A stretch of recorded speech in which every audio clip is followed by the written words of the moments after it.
Did you know one of the, maybe the best ways to really boost your English speaking might be, well, talking to yourself? It does sound a bit strange, doesn't it? Yeah, exactly. Sounds strange.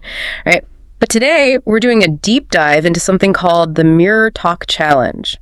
We've got this source material that gives a really interesting look at one person's actual journey with this method. It seems pretty unconventional. Right. And what's really valuable here, I think, is why this technique works. Why something that seems a bit odd on the surface holds real power. Especially, for anyone looking to make quick progress, tangible progress. In something practical like language learning, yeah. Exactly. It's not just about memorizing vocabulary or grammar rules. This approach focuses on these small, simple daily steps. And those are key to making English speaking feel, well, easier, more natural. So it's less about perfection and more about comfort. Precisely. It's about building that core confidence. Almost like preparing yourself backstage before you go on for the real conversation. Okay. And the source really starts this whole thing very simply. It just says, today, I tried it. And it describes standing there in front of the mirror for 5 minutes.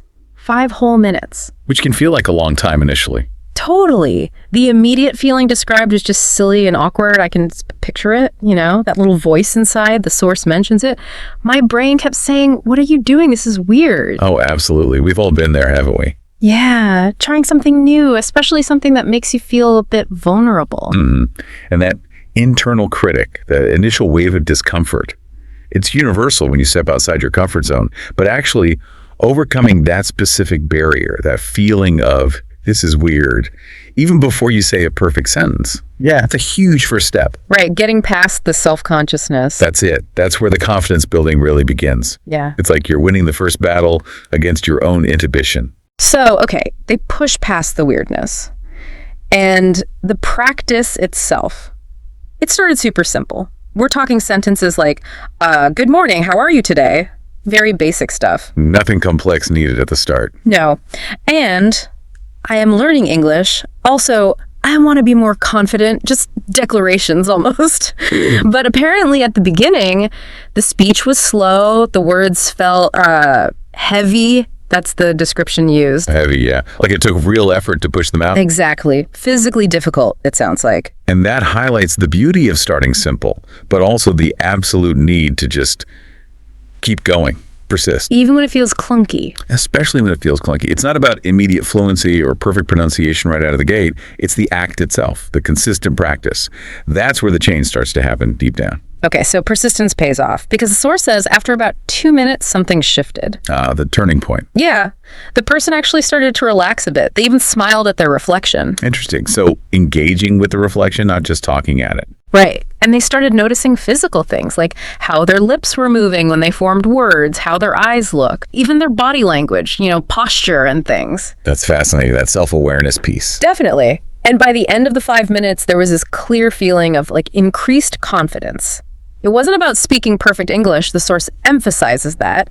It was about real practice. That feeling made the difference. And that is the core insight, the real aha moment from this experience, I think. When you practice in front of a mirror, you're doing more than just vocalizing English words. You are actively constructing confidence. Constructing it? How so? Well, think about it. Your reflection acts as this unique feedback loop. It's non-judgmental, unlike maybe a conversation partner sometimes. Okay, yeah, no one's grading you. Exactly. And you get to see yourself speaking. You see your facial expressions, maybe a smile starting to form, your posture. You're essentially rehearsing being a confident speaker. It's visual confirmation. I see. Like muscle memory, but for confidence. In a way, yes, it's a powerful psychological boost. It helps bridge the gap between practicing in isolation and actually having a real spontaneous conversation. It prepares you visually and mentally. That makes a lot of sense. So the practical takeaway for you listening, drawn directly from this, is really straightforward. Just stand in front of a mirror every day, aim for just 5 minutes. Doesn't sound like much, does it? Not at all. And the advice is, look yourself in the eyes, speak simple sentences, things you already know or are learning, and crucially, don't obsess over mistakes. Just keep talking. Let the words flow, even if they aren't perfect. Just keep the momentum going. Yeah. It turns out your reflection can be maybe your best practice partner. Always available, always patient. A very effective training partner indeed. So just to quickly wrap up what we've dug into today, this Mirror Talk Challenge, it's about practicing speaking, yes, but in front of a mirror for just those 5 minutes. It might feel a bit silly or awkward, especially at first. Almost certainly will for most people. But pushing through that leads to this noticeable growth in, well, genuine confidence. Not fake confidence, but real comfort. Right. And the key lesson, the big takeaway, your own reflection can actually be an incredibly powerful speaking partner. And if we zoom out a little, connect this to the bigger picture.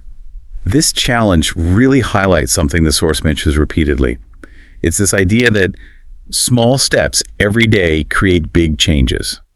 It sounds cliche, maybe, but it's profoundly true. Yeah, the compounding effect. Exactly. This deep dive into just one activity, the Mirror Talk, which is part of a larger 30-day English-speaking transformation journey mentioned in the source, it perfectly shows how these consistent, manageable actions can lead to really significant growth over time. And just to keep you thinking ahead, the source actually lays out the next step too. Tomorrow, this journey continues with another practical action, building a vocabulary notebook. Another concrete tool. Yeah, another small step. So, reflecting on all this, maybe here's something for you, the listener, to chew on. Considering this deep dive, what might be another daily practice? Maybe something that seems a bit silly or unconventional on the surface. That, if you applied consistency to it, could lead to surprisingly powerful results in some area you want to master. That's a great question. Thinking outside the box about practice. Yeah. What are those little levers you could pull every day? Think about that ripple effect. Small actions, big impact. Definitely food for thought. And until next time, we'll leave you with that encouraging message from the source. Keep speaking, keep learning, and yeah, keep believing in yourself. The experience and the feeling